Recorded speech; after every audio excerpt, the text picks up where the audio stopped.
Hello, this is Chef John from foodwishes.com with big fat fondant potatoes. That's right, I tried to supersize the classic recipe, which really didn't work like I thought. But if our goal is to make a potato dish that's delicious to eat and absolutely stunningly gorgeous to look at, then this recipe did work. It worked very well. And to get started, we'll bring some chicken broth up to a simmer on medium-high heat. And for classic fondant potatoes, we would use this as is, but I decided to add a spoon of miso paste, as well as some instant dashi powder, since I wanted to serve these potatoes with a Japanese-style triple seared steak. So I decided to get a little bit crazy here. And not to spoil the ending, but flavor-wise it worked out beautifully. And once I had all that mixed in and dissolved into that simmering stock, I simply turned off the heat, and then I'll reserve that until we need it. At which point it was time to move on to the potato prep. And for that, I'm going to take some very large russet potatoes. Right, these were like 12 or 14 ounces each. And I'm going to turn that on the narrower side, if there is one, and slice straight down on one side to create a nice flat surface. And then we'll do the exact same thing to the other side. And no, I didn't peel these first. And yes, we are going to save all the scraps and boil them for home fries. And then my next move here was to cut off a little bit on each end to kind of square the potato off, at which point I'm going to make 2 angled cuts on either end, which is going to create sort of a potato octagon, or as they called it in geometry class in culinary school, a patoctagon. And of course, once trimmed, we'll transfer those into some nice cold fresh water. And my thought process for doing this would be so the potatoes would have more of a consistent look, and maybe look a little more elevated and elegant once cooked. So all this possibly unnecessary extra trimming is going to make a lot more sense when these come out of the oven. But at the very least, we do need to make those first 2 cuts so that we have some nice surface area to work with, and so these don't just look like baked potatoes. So by giving these some kind of uniform trim, they will end up looking a lot more similar, which I do think makes for a nicer presentation. And yes, you could definitely peel these, but I thought it would look cool with some of the skin attached, which I think ended up being true. But anyway, once our potatoes are cut and rinsed, and we've spilled some water on the counter, we will drain those, and then transfer those onto a paper towel-lined pan, since we want these nice and dry when we brown them. So we'll use a few extra towels to blot any moisture off the top. And we'll let those sit a few minutes while we get a nice big cast iron pan nice and hot. And no, it doesn't have to be cast iron, but it does need to be large and heavy duty and oven safe. And I should probably mention the heat's on high. And once the pan's hot, we'll add a couple tablespoons of a high heat oil. And then we'll carefully place our patoctagons in. And once in, we'll season the tops very generously with salt. And if you're using giant potatoes like this, don't be stingy, since as I've said many times, an under-seasoned potato is an evil potato. And then what we'll do is back our heat down to medium-high, and we will let these potatoes brown for about 3 or 4 minutes, at which point we'll flip those over and do the same thing to the other side. And whenever we're working with potatoes, and we're doing something like this, we'll almost never get the same amount of browning on each one, but that is totally fine. By the time these are roasted and fully fondanted, they're all going to look remarkably similar. And by similar, I mean extremely beautiful. And yes, we'll want to salt the second side as well. And then what we'll do once we have both sides of the potatoes nicely browned is reduce our heat to medium, and we'll take some paper towel and some tongs, and quickly but safely soak up any of that excess oil. Since what we want to do at this point is add a giant chunk of butter, which is one of the main 2 ingredients in fondant potatoes, which are simply potatoes roasted with lots of butter and some kind of stock or broth. So we'll toss our butter in, and as that melts we can baste some over the tops, which probably doesn't do that much, but it is very, very satisfying nonetheless.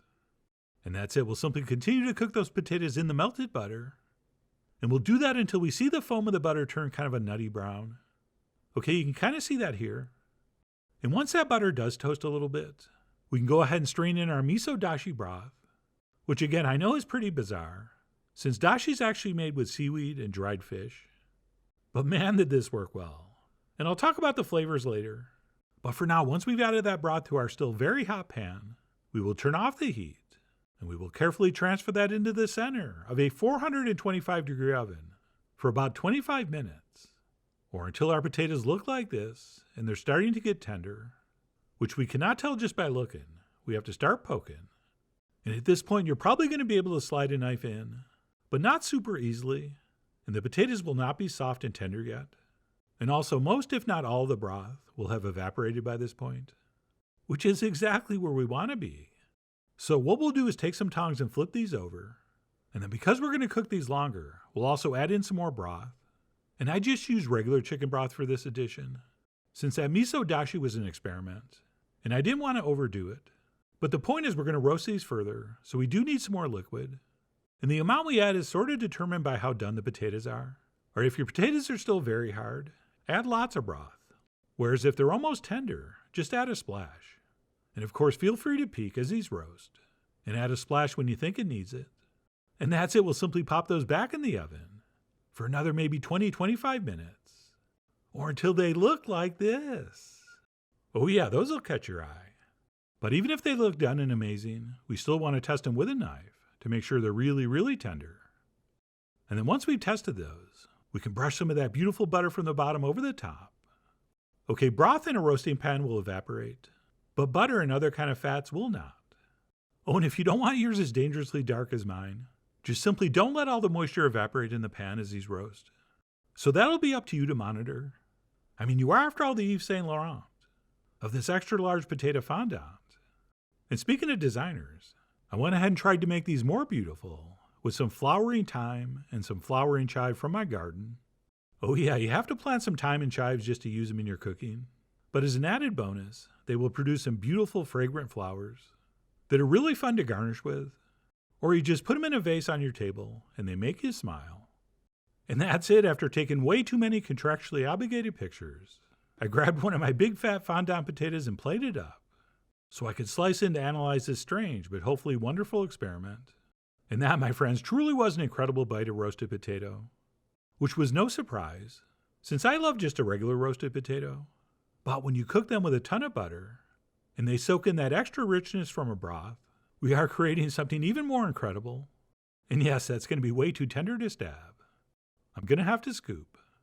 And while these would be great with just regular chicken broth, I have to say that miso-dashi really did add an extra layer of flavor, which I would describe as an extra layer of savoriness.